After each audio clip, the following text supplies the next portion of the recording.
Hey, what's up you guys, and welcome to Craft. Today we're playing Starcraft, and I got a quick strategy for beginners. It's a basic strategy, and it's called the Roach Rush. And basically what you want to do is we're going against a Terran player now named Dross, and yeah, I'm gonna show you what to do. So basically what you always want to do is you want to find the opponent's base first, so you know beforehand where he is. And of course at the start I send my drone here to look for him. I find him a little late, but I still manage to get into his base to screw him up a little bit. And yeah, you always want to send your overlord out.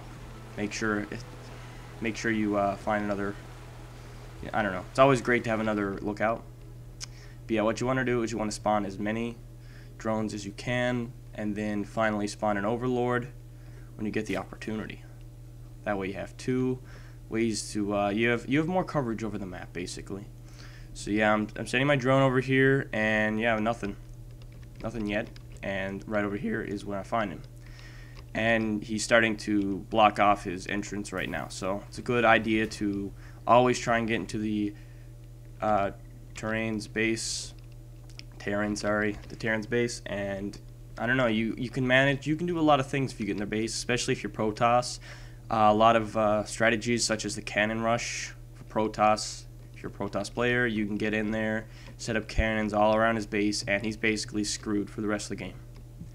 So what he's doing now is he looks like he's sending out his drone to look for me. Well, I got my drone looking for him.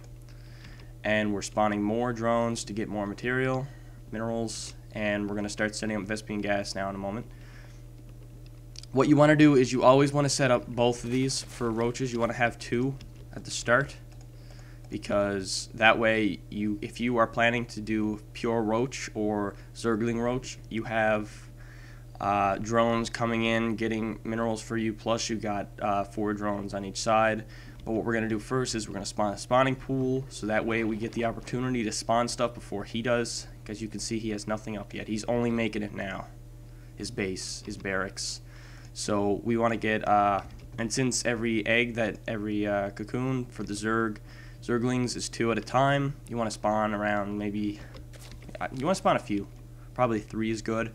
And what sometimes you want to do, which kind of fails for me, for Terran, for Zerg, if you're a Zerg player, spawning zerglings and rushing over to the base, if their base is blocked, as they will be soon, usually it doesn't work out very well, because they'll have a few marines shooting at you, and your Zergs don't really get to do anything. So it's kind of just a waste of effort. But as you can see here now, I'm putting in my extractors in for the Vespian gas.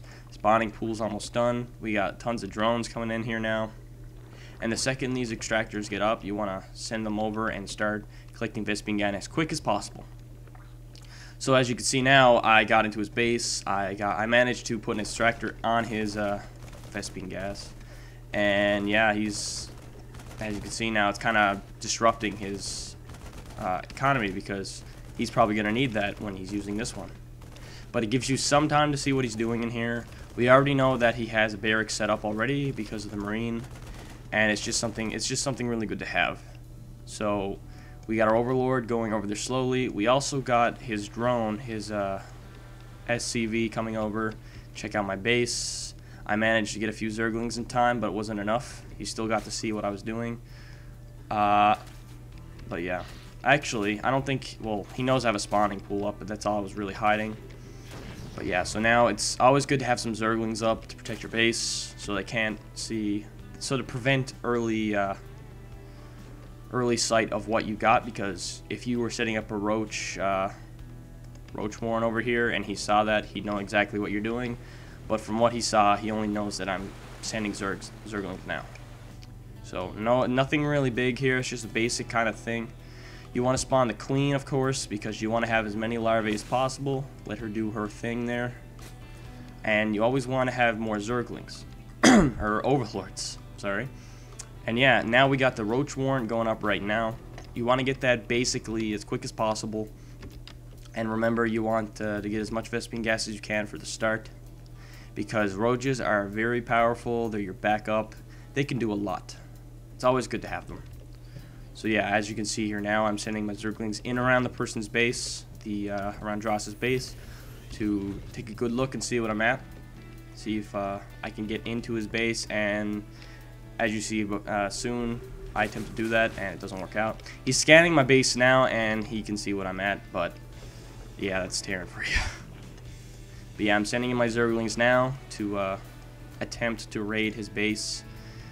And while I'm doing that, I got my Roach Warren almost up. He must know that he probably seen that. I don't know, but he probably realizes what I'm doing.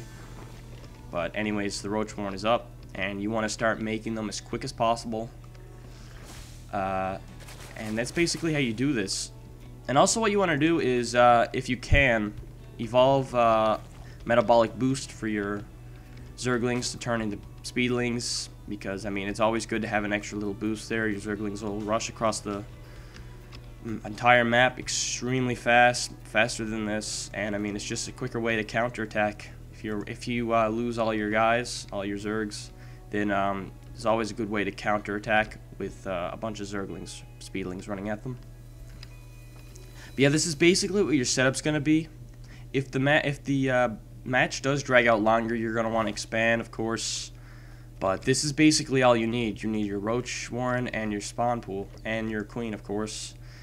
And yeah, just and slowly start to increase your army, get your army bigger. You always want that Overlord over here. Take a look at their base. Fortunately, I don't get to do that. But yeah. So here's me now attempting to go in the base, and of course he has Hellions up, which is causing a lot of problems for me because they do a lot of damage to Zerglings. So obviously that was kind of a waste of effort. I do manage to get his barracks down a bit, which does help a lot in the future of the game, but I didn't get a chance to do much. So now I'm sending my Roaches over, and I'm spawning more as I can. You want to get a few more drones maybe if you want extra material, minerals, and of course you want to spray larvae. You want to spawn larvae from your base. And also what you want to do is you want to evolve your base into layer, because you want your overlords to have the ability to generate creep, and you also want to morph an overseer, morph an overlord into an overseer, which would help you go into their base, screw them up, make them you'd spray it over their barracks, and basically you're just screwing them over. Gives you 30 seconds. They can't spawn anything for those 30 seconds, well, with that barracks, so it just helps a lot. And I don't know what this guy's doing now. Looks like he's gonna move his base over here, which he is.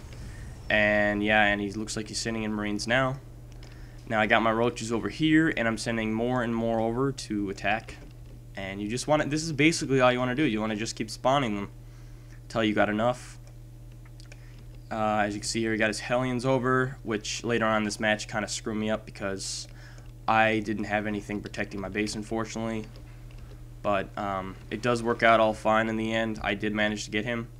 But what you always want to do is you always want to have some, maybe Zerglings. You want some extra backup for any match, because I mean, this is about to happen right now. He does come into my base. He does kill a lot of my drones. No big deal. No big deal. It could be a big deal if you don't know what you're at, but yeah. So I immediately send my Roaches back over to kill him, because that would cause major problems. But yeah, fortunately they're really slow. But he does do a bit of damage on me. I sent my Queen to kill maybe one or two of them. That didn't really work out. And yeah, it looks like I lost the game now, doesn't it? But I don't. I managed to get in there just in time to save maybe a few of my drones. But this is exactly what you don't want to happen to your base when you're playing a match, because this is just devastating. This would destroy your economy and especially if you're a new player and you don't know what to do, which this basic setup is for basic players.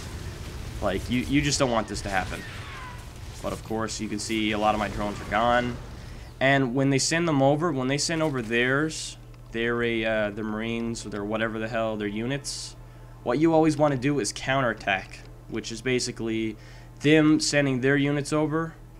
So I mean, that's most of their units gone if you destroy them all. So you want to send them back over. Send your units back over to counterattack to get them. I got plenty of roaches heading over there now. Roaches are extremely good for you.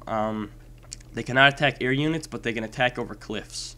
So even though we see right here, if any units were hiding here, which they probably will, then you can still attack them through the barracks, which is always a good thing. Another thing, you always want to kill the marauders first before the marines, because marauders do much more damage.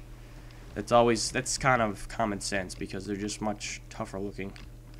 But yeah, I'm sending my roaches over now. You see I got a pretty big army, and that's basically how you do this. And what you always want to do is you want to link your layer to there. You want to link it to this spawn right here, because that way you can just make more and they'll keep coming over. And this is basically how you win, guys. This is a bunch of roaches. You don't need that many. Probably about 10, maybe 9, I don't know. It's not that big of a deal how many you got, but a decent amount will help a lot. You can see how much damage they're doing already. And what you always want to do is you want to destroy all their SCVs, their mule. You want to make sure they cannot get material, minerals, whatever they need. And you always want to destroy the barracks, the supply depots and barracks, so they can't make any more drones, any more units, marines, marauders, whatever. And also another quick tip, you want it, as a Zerg, you always want to make sure you get in their base and you start attacking them before they can make air units. Because, again, roaches cannot attack air units, which can cause a huge downfall if this was your whole plan on using roaches. And it's basically how you win this. This guy ends up leaving because he knows he's screwed. But, yeah. This can work effectively on protoss as well. You always want to make sure that they do not get in your base for protoss. But anyways, guys, that's how it's done. Thanks for watching, and until next time.